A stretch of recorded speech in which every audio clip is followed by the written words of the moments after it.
Are North Korea's fingerprints all over Iran's war against America? Tehran's military arsenal has long raised questions about how much of Pyongyang's technology and expertise may have shaped its capabilities.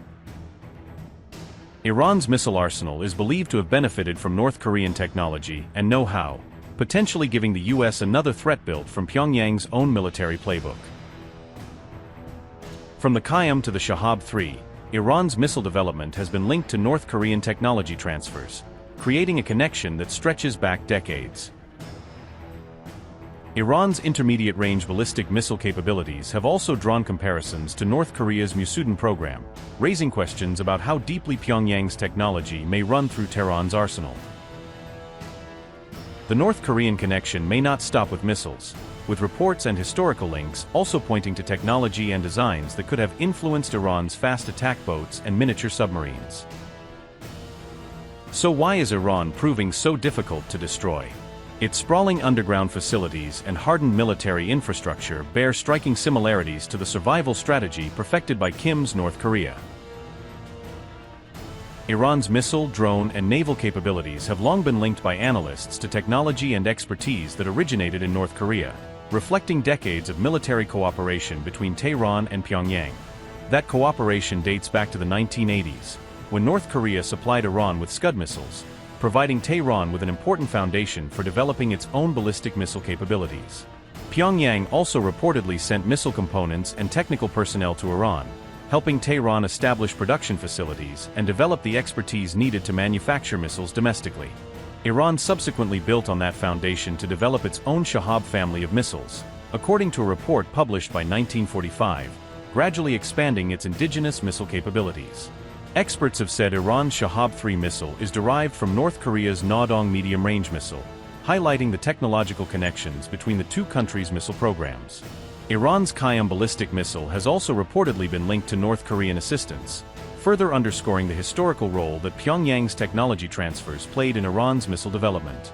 However, these historical links do not mean that North Korea directly controls Iran's current military operations, strategy, or weapons deployments, which remain under Tehran's own command. Instead, the connections demonstrate how North Korea's earlier transfers of missiles, components, and technical expertise helped shape the foundation of Iran's modern strike capabilities over several decades.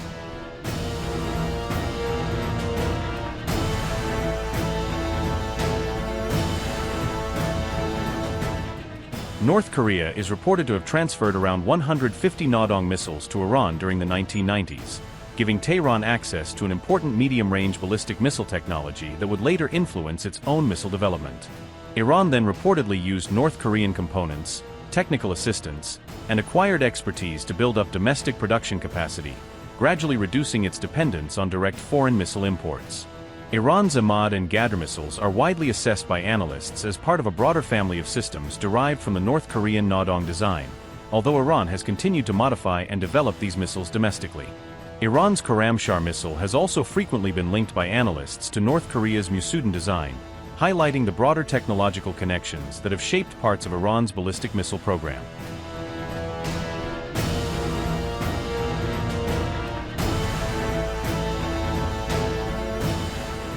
Iran's Navy has also benefited from platforms and designs associated with North Korean technology, according to a report by 1945, adding a naval dimension to the long-running military relationship between Tehran and Pyongyang. Iran's missile boats are reportedly based on North Korea's IPS-16 design, according to U.S. naval intelligence assessments, suggesting that North Korean naval engineering influenced parts of Iran's fast attack capabilities. Iran's Ghadir-class mini-submarines have also been widely linked to North Korea's Yeono-class submarine design, further highlighting the technological connections that have influenced Iran's development of small, coastal naval platforms.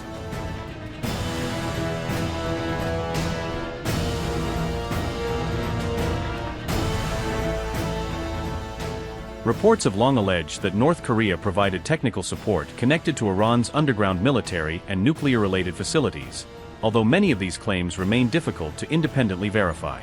A former North Korean diplomat has claimed that Pyongyang provided tunnel-building expertise for underground facilities in Natanz and Isfahan, two locations that have played an important role in Iran's nuclear infrastructure.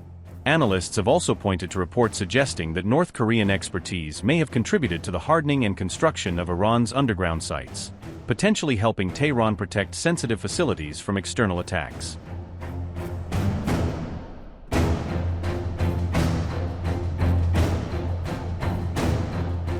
North Korea could gain a significant military edge over South Korea by 2028 or 2029, according to a new assessment by the Solid Info think tank.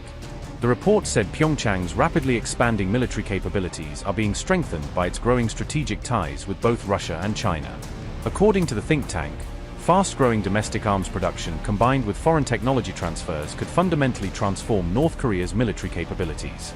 North Korea is reportedly building a major advantage in drones, massed artillery, tactical missile systems, and electronic warfare capabilities for future conflicts. Pyongyang has reportedly incorporated key operational lessons from the Russia-Ukraine war into the frontline training of its armed forces. More than 12,000 North Korean troops have reportedly received training in drone reconnaissance, artillery fire correction, and electronic warfare techniques. Military planners say the Korean People's Army is adapting rapidly to modern battlefield conditions by integrating new technologies and combat doctrines.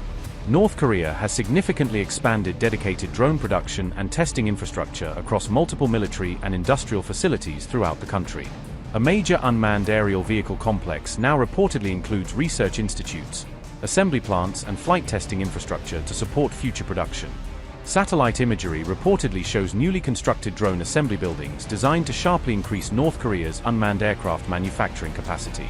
Pyongyang is preparing to mass-produce strike drones and loitering munitions as part of its long-term military modernization strategy. North Korea is also developing unmanned ground vehicles as part of an expanding next-generation warfare program focused on autonomous combat systems. The report says Pyongyang is exploring ways to integrate low-yield nuclear warheads onto unmanned combat platforms for future military operations. Analysts warn such capabilities could pose a growing challenge to South Korea's long-established military defenses and regional deterrence posture. Russia is reportedly providing North Korea with valuable battlefield experience, troop training, and operational expertise drawn from recent combat operations. China is widely believed to be supplying critical electronics, optical components, engines, and manufacturing equipment that support North Korea's defense industry. The report says Beijing's commercial supply chains are now playing an important role in supporting North Korea's expanding drone manufacturing sector. A new Russia-North Korea transport corridor could further strengthen long-term military logistics and improve the movement of equipment and supplies. Meanwhile, South Korea continues investing heavily in tanks and armored vehicles despite the growing threat posed by rapidly evolving drone warfare. Defense experts warn that even advanced armored platforms are becoming increasingly vulnerable on battlefields saturated with drones and precision-guided weapons. The report concludes that the regional military balance could shift significantly over the coming years if these current trends continue unchecked. On August 6th, North Korea reportedly launched a ballistic missile toward the East Sea, reigniting fresh tensions across the region. This launch marked North Korea's first confirmed ballistic missile test in over 40 days, breaking a lengthy pause in weapons testing.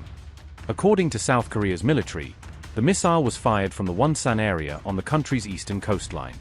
South Korea strongly condemned the launch, calling it a direct violation of existing United Nations Security Council resolutions. Upgrade your news experience with the all-new HT app. Download now.